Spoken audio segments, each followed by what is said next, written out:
Doctor Yunus সরকারকে বিশ্বে নেতিবাচকভাবে তুলে ধরতে বিপুল অঙ্কের অর্থের বিনিময়ে বড় ধরনের ষড়যন্ত্র হচ্ছে, এমন অভিযোগ করেছেন প্রধান উপদেষ্টার প্রেস সচিব শফিকুল আলম। বাংলাদেশে কোনোভাবেই যেন স্বৈরাচার ফিরে আসতে না পারে, এজন্য সবাইকে ঐক্যবদ্ধ থাকার আহ্বান জানান তিনি। এ সময় বিএনপির সিনিয়র যুগ্ম মহাসচিব রুহুল কবির রিজভী বলেন, অন্তর্বর্তী সরকার নিয়ে সমালোচনা হবে, কিন্তু ব্যর্থ হতে দেয়া যাবে না। জাতীয় প্রেস ক্লাবে এক অনুষ্ঠানে তারা এসব কথা বলেন। জুলাই অভ্যুত্থানের পরিস্থিতি নিয়ে সকালে জাতীয় প্রেস ক্লাবে দ্রোহের গ্রাফিতি প্রকাশনা উৎসব। এর মাধ্যমে তুলে ধরা হয় জুলাই আন্দোলনের নানান অজানা ইতিহাস। প্রধান উপদেষ্টার প্রেস সচিব শফিকুল আলম বলেন, ভারতের সহায়তায় শেখ হাসিনা ষড়যন্ত্র করছে, এর পিছনে ব্যয় হচ্ছে বিপুল পরিমাণ অর্থ। আওয়ামী লীগ এবং পতিত স্বৈরাচার, চোরতন্ত্রের জননী, গুমের জননী, তারা চাচ্ছেন বাংলাদেশকে, এই যে ন্যারেটিভকে তারা চ্যালেঞ্জ করতে চাচ্ছেন। ওদের মাঝে ইউনূস হচ্ছে জঙ্গি লিডার, ইউনূসকে ঘিরে আছে কারা? জঙ্গি লিডার। এটা কেন করছে জানেন? এটা খুবই ওয়েল অর্কেস্ট্রেটেড ক্যাম্পেইন এবং এটা ইন্ডিয়ান মিডিয়াও এটার সাথে জড়িত। তারা মিলিয়নস অফ ডলার খরচ করছে এই হাসিনার অলিগার্কগুলো। সে একটা নতুন ন্যারেটিভ তৈরি করতে চাচ্ছে, ওয়ার্ল্ডে বুঝাইতে চাচ্ছে যেই তুমি যেটাকে গণ-অভ্যুত্থান বলতেছো সেটা আসলে গণ-অভ্যুত্থান না।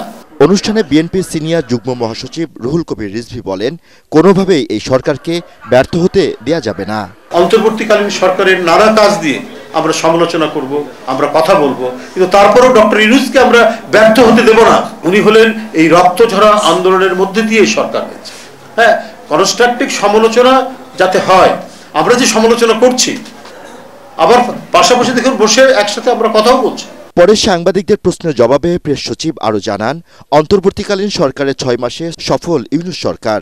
বিদেশ থেকে পাচার করা অর্থ ফেরত আনা হবে বলেও জানান তিনি। তো 15 বছরে প্রতি বছর অন অ্যান এভারেজ $16 বিলিয়ন করে চলে গেছে। প্রত্যেকটা দেশের সাথে কথা বলে আমরা চেষ্টা করছি টাকাটা ফেরত আনার জন্য। আপনারা জানেন টাকা ফেরত আনা খুব কঠিন, কিন্তু অ্যাঙ্গোলা যদি পারে $14 বিলিয়ন আনতে, আমি মনে করি এই গভর্নমেন্ট, প্রফেসর ইউনূসের নেতৃত্বের যে গভর্নমেন্ট, তারা পারবে $234 বিলিয়ন আনতে। গ্রাফিতির মাধ্যমে জুলাই আন্দোলনের ইতিহাস বিশ্ব দরবারে বাংলাদেশকে নতুন করে তুলে ধরবে বলেও জানান বক্তারা।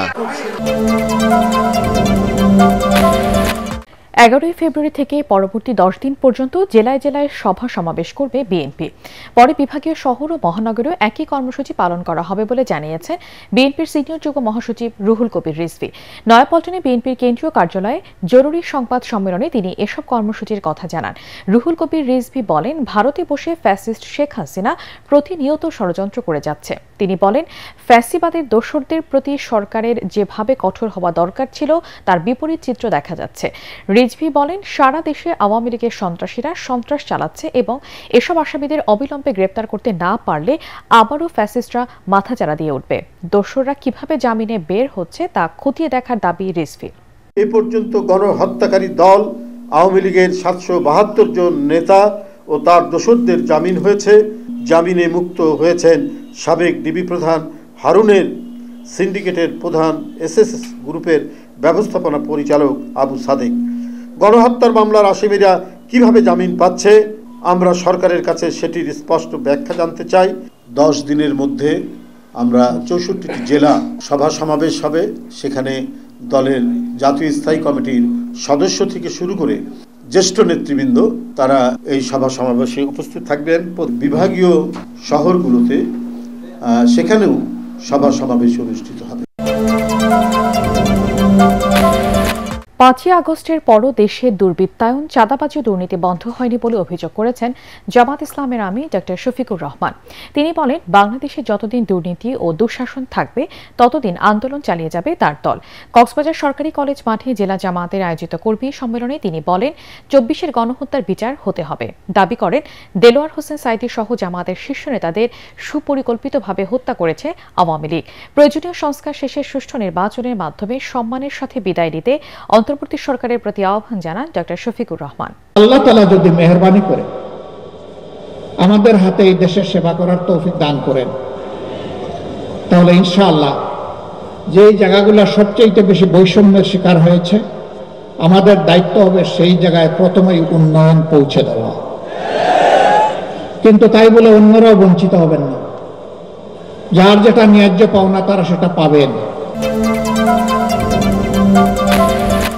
রাষ্ট্র সংস্কারে গঠিত 6টি সংস্কার কমিশনের পূর্ণাঙ্গ প্রতিবেদন প্রকাশ করা হয়েছে।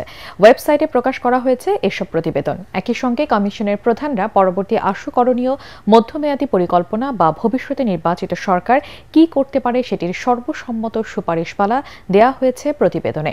রাষ্ট্র সংস্কারে দেওয়ার সুপারিশ নিয়ে শিগগিরই রাজনৈতিক দলগুলোর সাথে বৈঠক অনুষ্ঠিত হওয়ার কথা রয়েছে। গত বছর 8ই আগস্ট অন্তর্বর্তী সরকারের দায়িত্ব নিয়ে ড. মোহাম্মদ ইউনূস রাষ্ট্রের বিভিন্ন খাতে সংস্কারের জন্য 6টি সংস্কার কমিশন গঠন করে দেন। এসব কমিশনকে 90 দিন বা 3 মাসে অর্থাৎ 30 ডিসেম্বরের মধ্যে প্রতিবেদন জমা দিতে বলা হয়। এরপর নির্ধারিত সময়ের 15 দিন পর গত 15 জানুয়ারি সংবিধান, নির্বাচন কমিশন, পুলিশ সংস্কার ও দুর্নীতি দমন কমিশন দুদক এই 4টি সংস্কার কমিশনের প্রতিবেদন প্রধান উপদেষ্টার কাছে পেশ করা হয়। অপরদিকে জনপ্রশাসন ও বিচার বিভাগ সংস্কার কমিশন গত বুধবার প্রতিবেদন জমা দেয়। সরকারের পক্ষ থেকে জানানো হয়, আজ সংস্কার কমিশনের পূর্ণাঙ্গ প্রতিবেদন ও সুপারিশমালা রাজনৈতিক দল ও গণ অভ্যুত্থানের পক্ষের শক্তির কাছে পাঠানো হবে। একনায়কতন্ত্র কায়েম করতে গিয়ে রাষ্ট্রকে ব্যক্তিগত তালুক বানিয়েছিলেন শেখ হাসিনা। এমন মন্তব্য করে বাংলাদেশ অর্থনীতি সমিতির আহ্বায়ক অধ্যাপক ড. মাহবুবুল্লাহ বলেছেন, ফ্যাসিস্ট সরকারের আমলে অর্থ পাচারে সহায়তা করেছেন কিছু বিচারক। রাজধানীর এফডিসিতে আয়োজিত অনুষ্ঠানে এসব কথা বলেন তিনি। এ সময় debate for democracy chairman Hasan Ahmed Chowdhury Kiron বলেন, অর্থ পাচারের মূলে ছিল দুর্নীতিবাজ, রাজনীতিবিদ, আমলা, ব্যবসায়ী সহ আওয়ামী সরকারের সুবিধাভোগীদের যোগসাজশ। রাজনীতিবিদদের জন্যই আওয়ামী শাসন আমলে ব্যাপক অর্থ পাচার সম্ভব হয়েছে। এ নিয়ে বিতর্কের আয়োজন করে ডিবেট ফর ডেমোক্রেসি।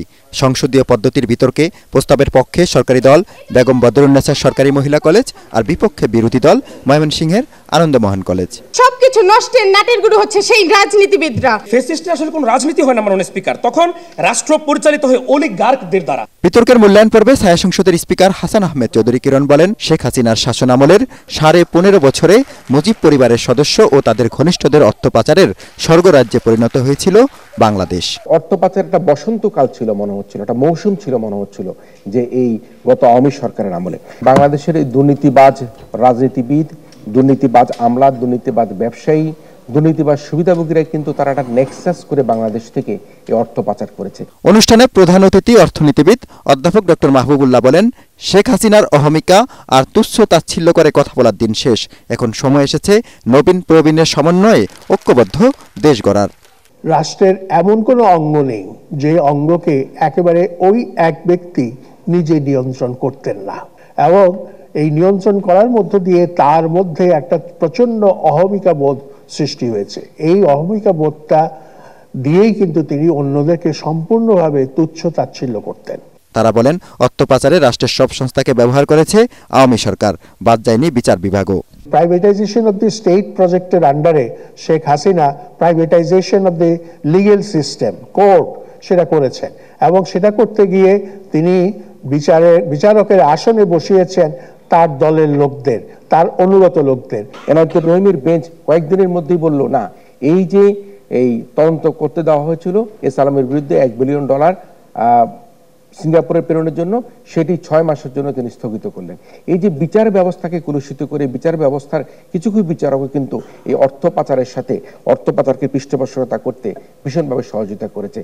বিতর্ক প্রতিযোগিতায় আনন্দমোহন কলেজের বিতার্কিকদের যুক্তি পাল্টা যুক্তি আর উপস্থাপনায় মুন্সিয়ানার সামনে হার মানে ঢাকার বদরুন্নেসা কলেজের বিতার্কিকরা।